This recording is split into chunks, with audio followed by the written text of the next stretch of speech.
ቤተ እምነቱ የተጀመረው በህልም ነው። በጣም ብዙ ሊያውቀው ይገባል። አንድ ምሽታው መጽሐፍ ቅዱስ ብቻ ነው የምንቀበለው ይላል። መጽሐፍ ቅዱስም የላቸው የመጽሐፍ ቅዱስም ትምህርት የላቸው። ተክለማርያም ገዛኸኝ አስቀድሞ የት ነበር የሚለውን ብዙ ሰው ያውቀው እንዲታወቅም ቤተ እምነቱ አይፈልግም ማለት ነው። ሲጀመር ቄስ ተክለማርያም ገዛኸኝ ወይም የወልድ ኢየሱስ ቤተ እምነት የሚነግሩን ኢየሱስ ቱታ ነው።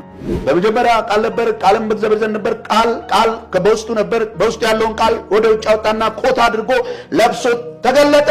እግዚአብሔር በኮት ተገለጠ።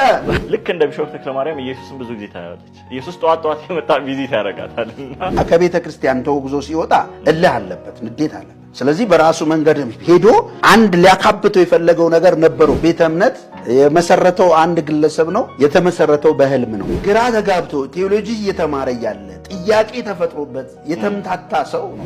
መንፈስ ቅዱስ ተሞልተህ ኢየሱስን ከገሰስከው እንዴት ነው መንፈስ ቅዱስ ተሞልቻለሁ የምትለው?